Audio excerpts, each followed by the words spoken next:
السلام علیکم بچوں. اب ہم جائزہ لیں گے کہ ہمارے جو یہ نیس ہے اس کی سرگرمیاں کیا ہیں، ایکٹیویٹیز آف نیس. تو سب سے پہلے تو یہ ہے کہ test frame work and test specification development, یعنی پہلا جو کام انہوں نے کرنا ہوتا ہے یہ ٹیسٹ کے ڈھانچے اور ٹیسٹ کی تصریحات کی تیاری کرواتے ہیں. پھر یہ ہے کہ item writing and test development, یعنی سوالات لکھنا اور ٹیسٹ تیار کرنا. تیسرا کام ان کا یہ ہوتا ہے کہ سیمپل سلیکشن، یعنی اسٹیٹسٹیفائڈ رینڈم کہ سیمپل جو ہے وہ منتخب کیسے کرنا ہے. پھر یہ ہے کہ ٹیسٹ ایڈمنسٹریشن ٹریننگ، کہ ٹیسٹ کی تنظیم کے لیے تربیت کیسے دینی ہے. جن اساتذہ سے ہم نے ٹیسٹ بنوانے ہیں ان کی تربیت کی بھی تو ضرورت ہوتی ہے نا. تو administration and monitoring of assessment activities, کہ جائزہ کی سرگرمیوں کی تنظیم اور نگرانی کا عمل کس طرح سے عمل میں لانا ہے. پھر یہ ہے کہ management of assessment material, marketing, coding and data entry, یعنی جائزہ کے مارکنگ ہوگا، مارکیٹنگ نہیں ہوگا، marking, coding and data entry, یعنی جائزہ کے وسائل کی تنظیم کرنی ہے انہوں نے. پھر ایک کام ان کا اور کیا ہوتا ہے، انالیسز اینڈ رپورٹ رائٹنگ، کہ تجزیہ کرنا اور پھر اس کی رپورٹ تیار کرنا.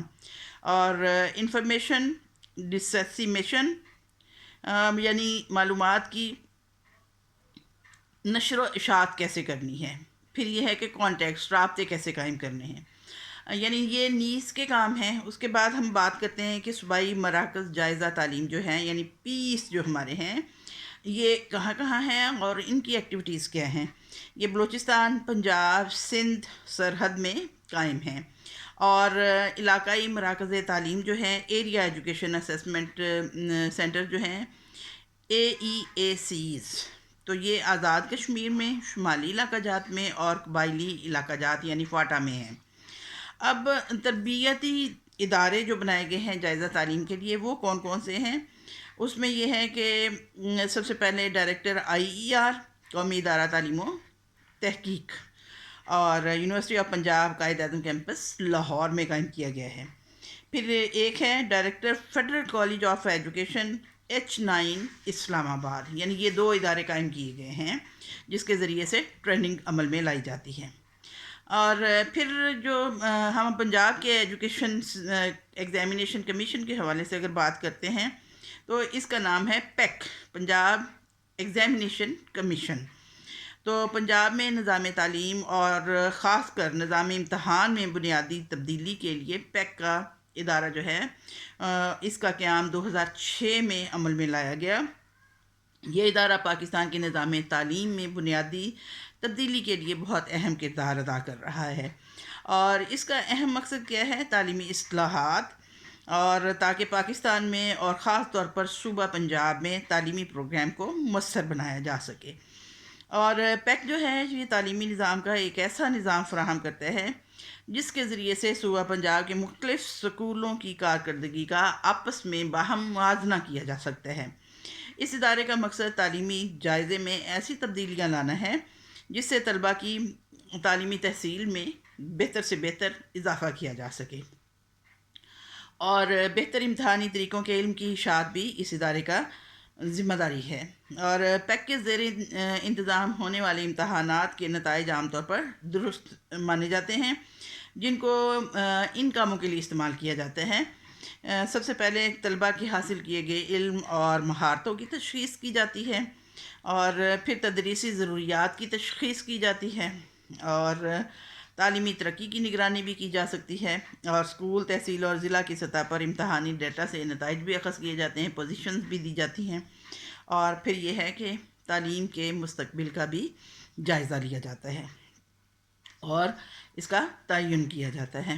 پھر یہ ہے کہ سب سے پہلے ہم اگر اس کے قیام پر بات کریں تو 2004 میں یونیسیف نے پنجاب کے کچھ اضلاع میں یہ پروگرام شروع کیا تھا، اور یہ تقریباً 6 اضلاع تھے. اور ان کا مقصد جو تھا وہ کیا تھا کہ تعلیمی تحصیل جو ہے طلباء کی اس کا جائزہ لیا جا سکے. اور 2005 میں DPI ایلیمنٹری ایجوکیشن پنجاب نے 5ویں اور 8ویں کے امتحان کے لیے ماڈل پیپرز تیار کروائے.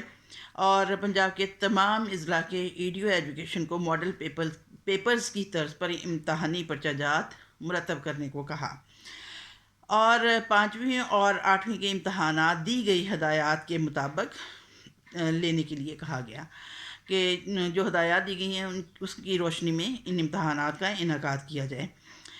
ڈی پی آئی پنجاب نے صوبہ پنجاب میں 5ویں اور 8ویں کے امتحانات کا ایک جیسا سکیجول جاری کیا، اور کیونکہ ہر ضلع نے امتحانی پرچہ جات خود سے بنانے تھے تو اور لہٰذا یہ ایک ضلع سے دوسرے ضلع میں ڈفر تھے، یعنی ان میں چینج تھا کہ ہر ضلع نے اپنے طور پہ یہ پیپر تیار کیے تھے، لہٰذا مختلف اضلاع کے لیے امتحانی نتائج کا جو موازنہ ہے یہ ممکن نہ ہو سکا، اور مختلف اضلاع اور اسکولوں کے امتحانی نتائج کا موازنہ صرف اسی وقت ممکن ہو سکتا ہے جب ان اضلاع اور اسکولوں کے طلباء ایک جیسے امتحانی پیپرز حل کریں، اور ان کا جو رزلٹ ہوگا اس سے ان کا آپس میں باہمی تقابل کیا جا سکتا ہے، موازنہ کیا جا سکتا ہے۔ دسمبر 2006 میں طلباء کی تعلیمی تحصیل کا جائزہ لینے کے لیے ایک خود مختار ادارے کی ضرورت محسوس کی گئی، اور صوبے کے گورنر نے اس خیال کو عملی جامہ پہنانے کی اجازت دے دی، اور باقاعدہ پنجاب ایگزامینیشن کمیشن جو ہے 2006 میں ایک خود مختار ادارے کی حیثیت سے معرض وجود میں آیا۔ اب 2006 میں پیک نے 5ویں کا امتحان لینے کا پروگرام بنایا، اور یونیسیف کی مدد سے سولو ٹیکسونومی کی بنیاد پر امتحانی پیپرز بنانے والوں کی تربیت باقاعدہ کی گئی، اور ہر مضمون میں یکساں معیار کے مطابق پرچہ جات مرتب کیے گئے تاکہ طلباء کی تعلیمی تحصیل کا یکساں معیار پرکھا جا سکے، یعنی ان کا آپس میں باہمی موازنہ کیا جا سکے، دیکھا جا سکے۔ اب اس کے فنکشنز کیا تھے، یعنی اس امتحان کی سے کیا ہم دیکھنا چاہ رہے تھے؟ سب سے پہلے یہ ہے کہ اسکول اور جنس کی بنیاد پر طلباء کی کارکردگی کا جائزہ لینا، یعنی لڑکے اور لڑکیوں کی کارکردگی کا جائزہ الگ طور سے لیا جا سکے۔ پھر علاقہ کی بنیاد پر اور جنس کی بنیاد پر نتائج کا موازنہ کرنا، یعنی دیہی اور شہری علاقوں کا، اور اسی طرح سے مختلف پسماندگی کے حوالے سے اور ترقی یافتہ علاقوں کے حوالے سے ان کا باہمی موازنہ کرنا۔ پھر گورنمنٹ اور پرائیویٹ اداروں کی، یعنی گورنمنٹ کے اسکولز اور پرائیویٹ اسکول جو ہیں ان کے کارکردگی کا بھی باہمی موازنہ کیا جانا مقصود تھا۔ پھر ایسے علاقوں کی نشاندہی کرنا جہاں اساتذہ کی تربیت کی زیادہ ضرورت تھی، اور پھر اس کے ساتھ ساتھ کیا تھا کہ ٹیکسٹ بکس میں غلطیوں اور کمزوریوں کی نشاندہی کرنا، اور پھر یہ کہ کامیاب اداروں اور کامیاب ٹیچرز جو ہیں ان کی نشاندہی کرنا، یعنی جو اپنے بچوں کو زیادہ بہتر طور پر تعلیم دے رہے ہیں۔ پھر ایسے اداروں اور اساتذہ کی نشاندہی کرنا جہاں مزید سہولیات اور مدد کی ضرورت ہو۔ سہولیات سے کیا مراد ہے؟ یعنی کلاس رومز کی ضرورت ہے، یا ٹیچنگ ایڈس کی ضرورت ہے، یا کہ ٹیچرز کو ٹیچنگ ٹیکنیکس میں بہتری کے لیے ٹریننگ کی ضرورت ہے۔ اسی طرح سے پنجاب کے اسکولوں میں معیار تعلیم کا جائزہ لینا بھی اس کا مقصد تھا۔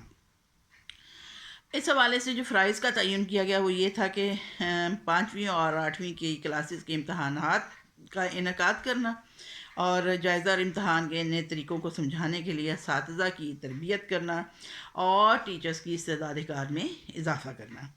پھر یہ ہے کہ نصاب سے متعلق نصاب کا جو معیار ہے اس سے متعلق حکومت کو اس حوالے سے مختلف رائے دینا، یعنی اس میں بہتری کی کتنا کہاں تک گنجائش ہے، اور کہاں پہ کمزوری پائی جاتی ہے، اور کس طرح سے اس میں بہتری لائی جا سکتی ہے۔ پھر نصاب میں معیاری تبدیلی کے لیے کردار ادا کرنا، اور تربیت اساتذہ کے پروگراموں کو زیادہ حقیقی اور مؤثر بنانا، یعنی یہ ان کی ذمہ داریاں تھیں۔ تو اس طرح سے پھر اس ادارے کی جو اب تک کامیابی سے یہ اپنا کام کر رہا ہے، اور مختلف ایریاز میں ٹیچرز کے حوالے سے بھی اور اسٹوڈنٹس کے حوالے سے، اور اس کے ساتھ ساتھ ہم کہہ سکتے ہیں کہ نصاب تعلیم کے حوالے سے بھی جو چینجز لائے جا رہے ہیں وہ یقیناً ان امتحانی نتائج کی روشنی میں ہی لائے جا رہے ہیں۔ اوکے دین، تھینک یو، اللہ حافظ۔